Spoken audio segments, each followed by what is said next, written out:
같이 한번 해보자.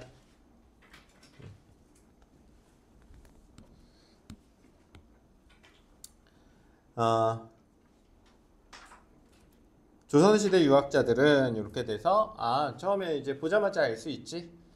이거 동양 철학 문제구나. 동양 철학이든 서양 철학이든 사실 사람 이름만 다를 뿐 항상 논의하는 것들은 비슷하거든. 사실은 사람들은 원래 선한가, 어떻게 살아가는가, 뭐 자유는 뭐고 평등은 무엇인가, 예술은 무엇인가, 뭐 이런 것들이야. 인간은 다른 자연물들과 어떻게 다른가? 다른가 아니면 우리는 자연의 일부인가? 만약에 다르다면 우리는 어떻게 살아야 하는가? 자연의 일부라면 어떻게 살아야 하는가? 이런 것들이야 대부분. 알겠지? 자, 뭐 어쨌든 한번 보자.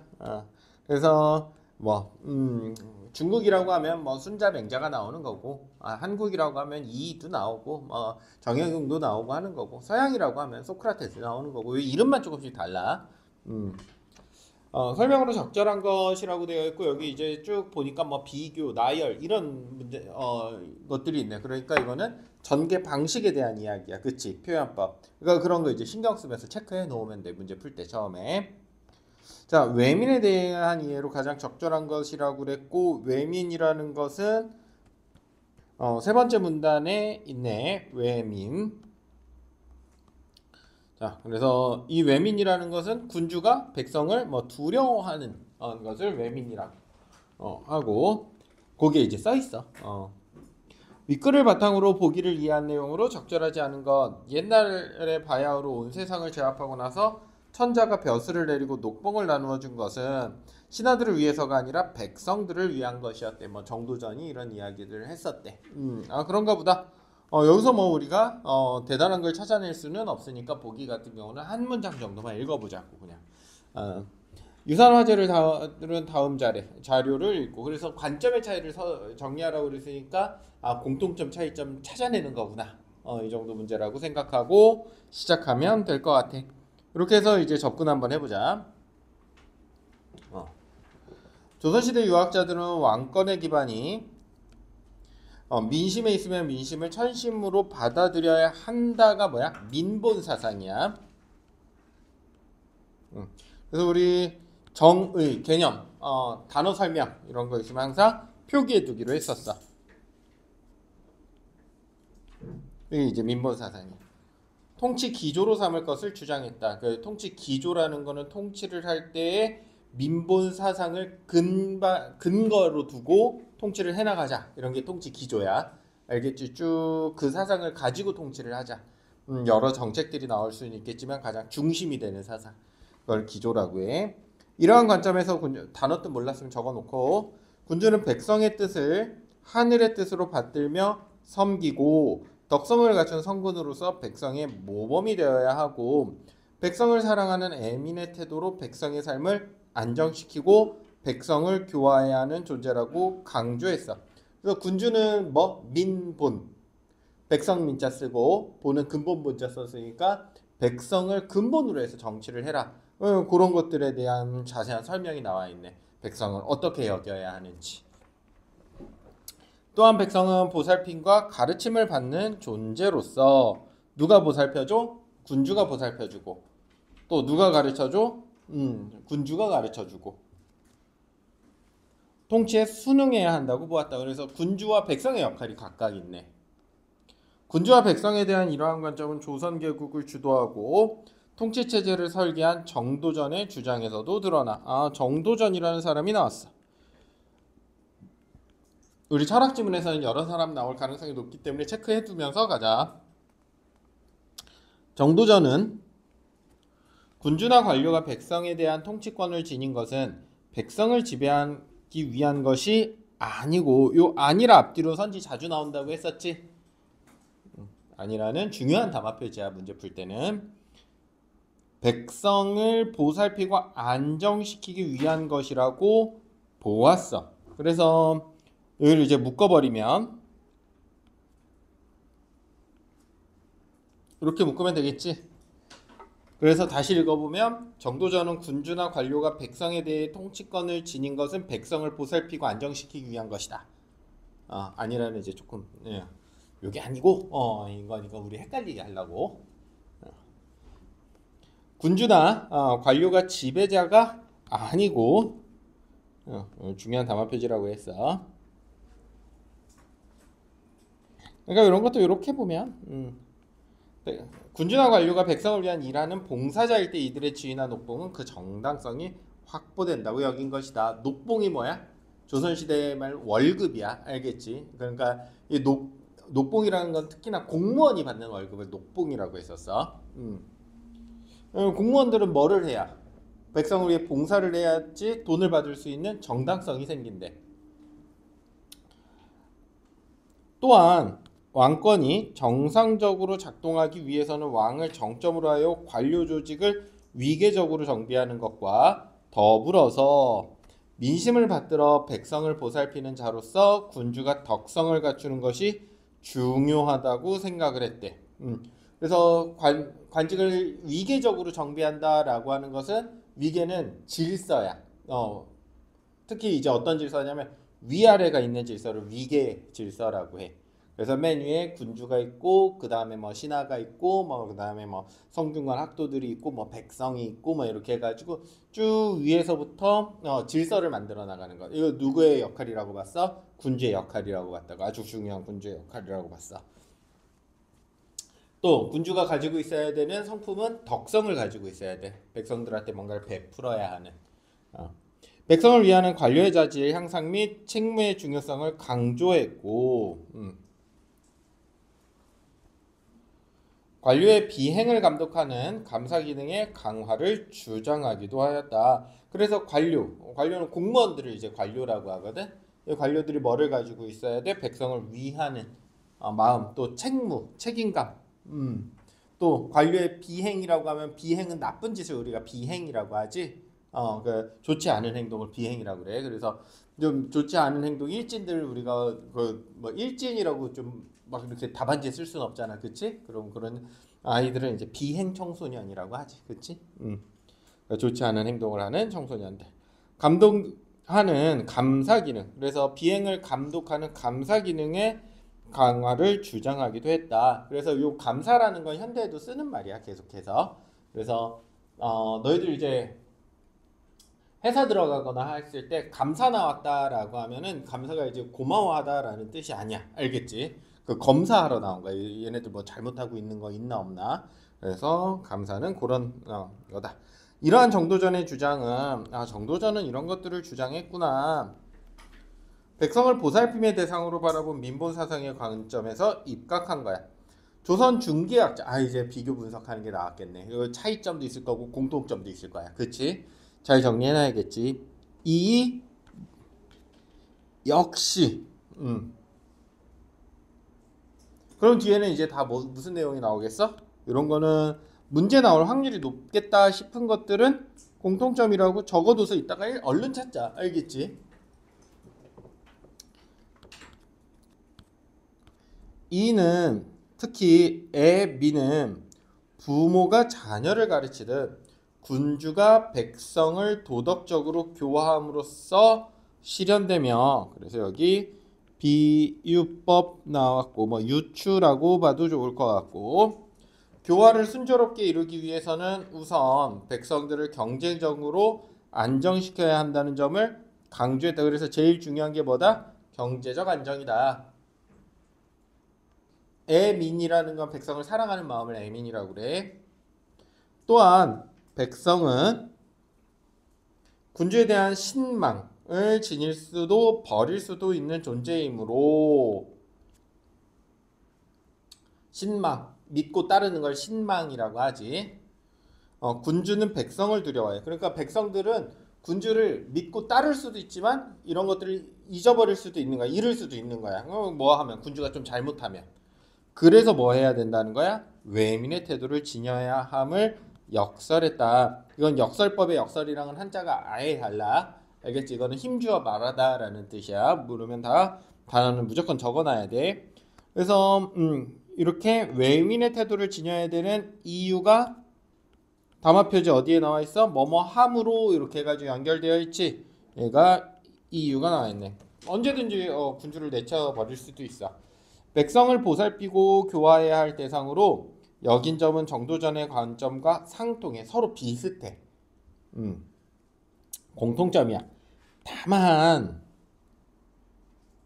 군주가 백성에 대한 두려움을 가져야 한다. 차이점.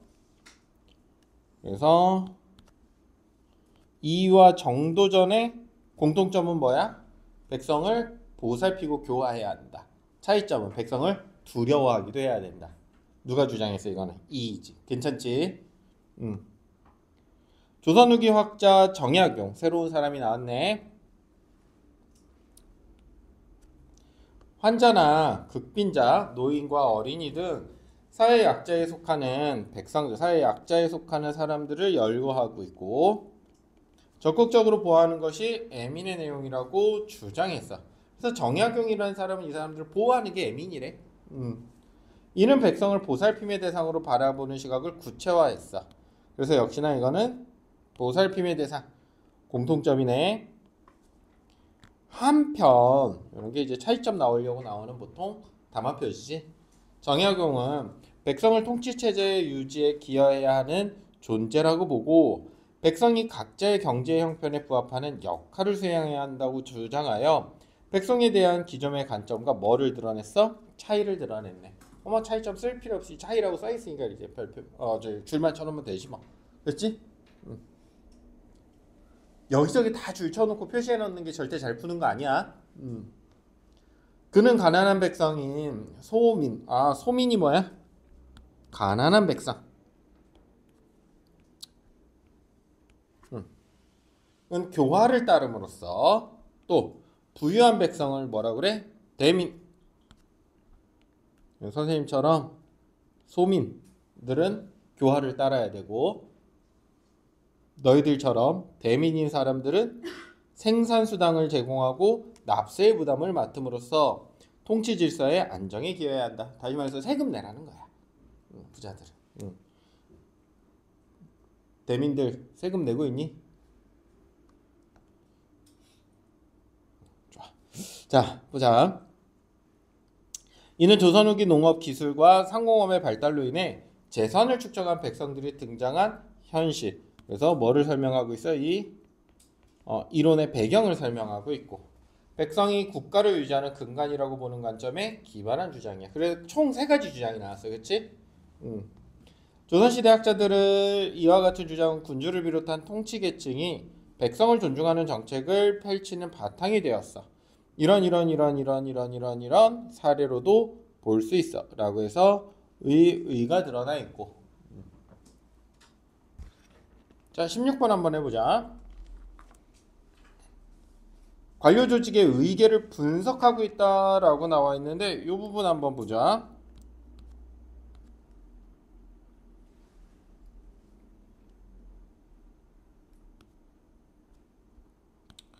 15-1번. 그래서 위계 질서를 위계적으로 요거 관료 조직의 위계를 만드는 게 중요하다고 그랬지. 이걸 분석하고 있는 부분은 전혀 나와 있을 수 없어. 알겠지? 16번이네.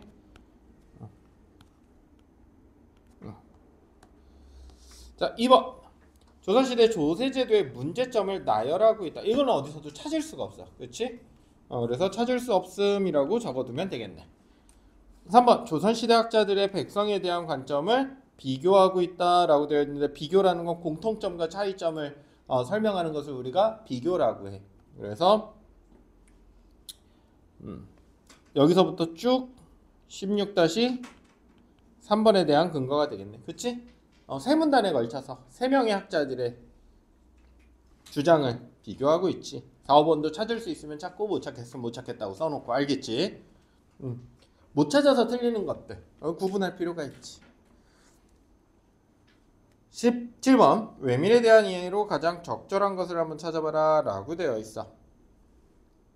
이거는 이런 것도 이제 한번 꼭 해봐. 이거 1번 맞게 바꾸려면 어떻게 바꿔야 돼? 군주가 백성에게 지녀야 할 마음이다. 이거는 맞는 선지가 되겠네. 괜찮아. 그러니까 이 부분도 뭐가 틀렸는지를 정확하게 아는 게 중요해. 그런 거 앞뒤 바꿔가지고 문제 실제로 자주 내지.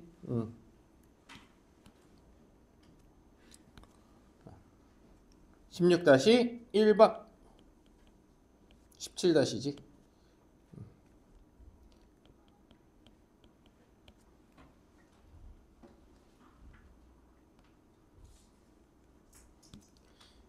관료의 비행을 감독하는 감사기능 17-2번. 외민은 애초에 누구가 주장한 거야?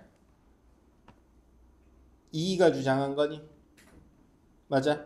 감사기능은 누가 주장한 거야? 정도전이 주장한 거야? 맞아. 그래서 애초에 이거는 아예 말하는 사람 자체가 달라. 알겠지? 3번. 군주와 백성을 부모와 자식의 관계에 비유하는 근거이다 라고 되어 있는데 비유하는 내용은 나와 있어 충분히. 그런데 여기 군주의 바람직한 17-3번.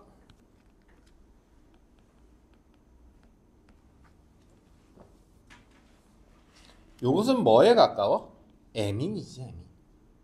맞아. 외민이 아니라 애민이지 애민. 그래서 틀렸네. 그래서 이거는 뭐라서 틀렸어? 이건 애민이야. 외민이 아니라. 17-4번 민생이 안정되었을 때 드러나는 백성의 이상적 모습. 역시 뭐가 틀렸어? 이게 틀렸지.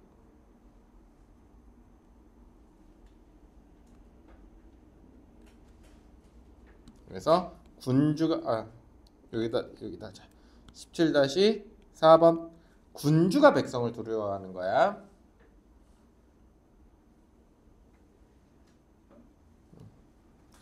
5번 뭐 민생이 안정되었을 때 드러난다. 이것도 찾을 수는 없어 사실.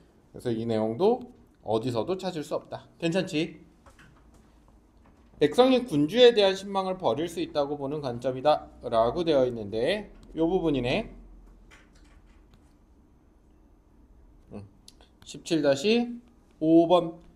그래서 우리 맞는 거는 아주 정확하게 지문에서 찾을 수 있기 때문에 어렵지 않게 풀 수 있어. 적절한 거 찾는 건. 적절하지 않은 것, 적절한 걸 4개나 찾아야 돼가지고 시간이 조금 더 걸리기는 하지. 자, 1번부터 한번 보자.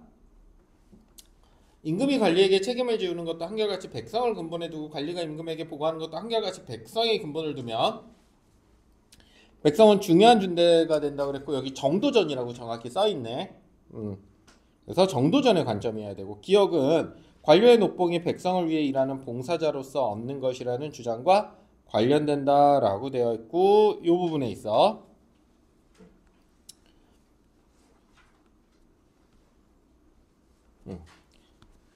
17-1번 정도전. 똑같이 정도전이잖아. 니은 한번 보자. 청컨대 전화의 식사와 옷에서 바치는 물건들과 대궐 안에서 일상적으로 쓰는 물건들 일체를 3분의 1로 줄이십시오. 이런 방식으로 헤아려서 팔도의 진상, 곡물들도 3분의 1로 줄여. 이렇게만 한다면 은택이 아래로 미쳐 백성들에게 실질적인 혜택을 받겠습니다. 그러니까 세금 좀 줄이고 너 먹는 것도 좀 줄이고 해서 백성들 좀 잘 살게 만들어 봅시다. 이렇게 하는 거. 누가 이걸 주장하고 있어? 이가 주장하고 있지. 몇 번째 문단? 우리 정도전 다음에 나왔던 문단이었어. 니은은 군주가 백성을 보살피는 존재라는 시각을 바탕으로 한다라고 되어 있는데 자, 이 부분이네. 군주가 백성을 보살피다.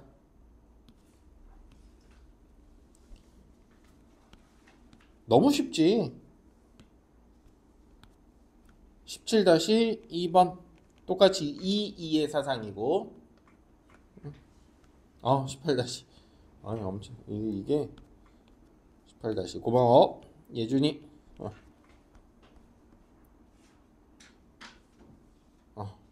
자, 어쨌든 알아서들 이제 잘 쓰고 이거는 잘 따라오면서 괜찮지? 3번 디귿은 디귿 만일 목화 농사가 흉작이 되어 면포의 가격이 뛰어오르면 수백리 밖의 고장은 풍년이 들어 면포의 값이 매우 쌀 경우 수령은 일단 백성에게 군포를 납부하지 말도록 해야 한다. 그리고 아전 중 현명한 자를 골라 풍년이 든 곳에선 군포를 바치게 한다. 그러니까 부유한 곳에서는 세금을 걷고 좀 어려운 곳에서 세금을 걷지 말자라는 얘기지. 그리고 면포를 구입하는 데 쓰는 돈은 백성들이 균등하게 부담하게 하면 백성들한테 큰 혜택이 들어갈 것이다. 라고 해서 모두가 이제 좀 평등하게 살고자 했었던 게 또 정약용의 핵심 사상 중에 하나였지. 그 시절에. 디귿은 대민과 소민에 따라 납세 부담의 차이가 있어야 한다는 주장을 구현한 법이다 라고 되어 있네. 자,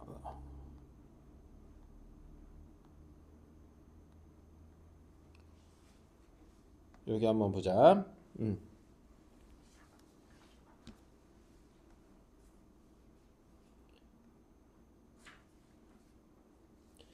경제적 형편에 따른 역할을 수행해야 한다라고 해서 교화를 따르고 생산수단을 제공하고 납세의 부담을 맡아라 라고 되어 있어. 그래서 기여해야 한다. 이게 정약교육의 주장이야. 17-3번의 근거가 되겠네.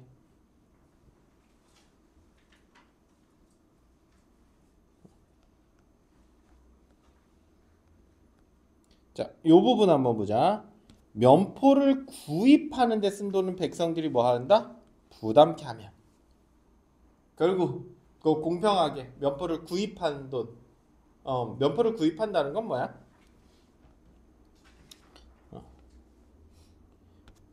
우리 면포의 가격이 뛰어오르는데 수백리 밖의 고장은 풍년이 들어서 면포의 값을 매우 쌀 경우 수령은 일단 백성에게 군포를 납부하지 말도록 해야 된다. 자, A 지역이 있어. 여기는 면포의 가격이 뛰어오르고 있어. B 지역이 있어. 여긴 면포의 가격이 내려가고 있어. 면포라는 게 뭐야? 면. 이 면 뭘로 해서 뽑아? 목화. 그러니까 목화가 풍년이 나면 면포의 가격이 뭐 떨어지고 올라가고 할 거 아니야. 흉년이 나면. 그럼 면포 가격이 낮은 곳에서 어떻게 하자? 면포를 사서 A 지역에 보내주자. 그리고 누구 돈으로 해? 여기 써있잖아. 면포를 구입하는 데 쓴 돈은 백성들이 균등하게 부담하자. 세금으로 하자는 거야. 세금은 균등하게 부담하자. 요 세금은 균등하게 저기 하자라는 거거든. 괜찮니? 여기까지? 답 3번이네. 그래서 부담하게 하자.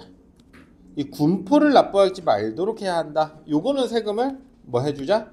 깎아주자는 거지만 또 요거 면포를 여기서 사서 여기로 보내주자라는 여기 드는 세금은 어떻게 하자고 그랬어? 백성들이 균등하게 부담하게 하자. 이해됐니? 그래서 3번은 적절하지가 않아. 완전히 차이를 두고 있지가 않기 때문에 대민과 소민. 그리고 대민 소민에 대한 이야기도 잘 나와 있지는 않아. 누가 부자고 가난하고는 안 나와 있으니까 당장 이제 물가가 출렁출렁 거니까 그걸 안정화시키자는 거거든. 자, 그래서 18번은 3번이다. 여기까지 됐지? 그래서 세금에 대한 이야기가 나와야 되는데 세금은 균등하게 부담하고 좀 경제가 출렁출렁거리면 그거를 이제 안정시킬 수 있는 방안이지. 이거는 의렴. 자, 19번 한번 보자. 조선시대 교육은 신분질서 유지를 통해 계층의 우위를 확보하는 데 기여했어. 현실적으로 통치 계층이 아닌 사람들은 교육을 받지 못하기 때문에 정치에도 참여를 못해. 이는 신분에 따라 교육기회가 제한된 것과 관련돼. 한편 백성을 대상으로 하는 교육은 대체로 도덕적 교화를 위한 것에 한정되었다. 그래서 다른 교육이 아니라 착하게 살고 말 잘 듣고 이렇게 만드는 걸 중심으로 했어. 자, 그러면 가에 들어갈래요. 자료와 A는 A가 어디야? 요 부분이네. 그래서 백성을 대상으로 한 교육제도 관료의 횡포를 견제하는 감찰제도 뭐 이런 것들이 있더라. 관점의 차이를 보여주고 있다라고 되어 있는데 백성이 교육의 기회를 얻고자 노력했냐 안 했냐는 양쪽에서 알기가 좀 어렵고 답 2번이네. 교육의 본질이 백성을 위한 것이었는지. 자, 그래서 요거는 사실 누구를 위한 거야? 통치하는 사람이 편하잖아. 말 잘 듣게 만드는 거 아니야. 맞니? 근데 이거는 백성을 대상으로 한 교육제도. 이건 누구를 위한 거야? 백성을 위한 것이라고 민본주의라고 계속 나오잖아. 이 차이가 있지. 그래서 19-2번 2번 교육에 대한 문제고 3, 4, 5번도 너무 엉뚱한 이야기만 하고 있고 괜찮지?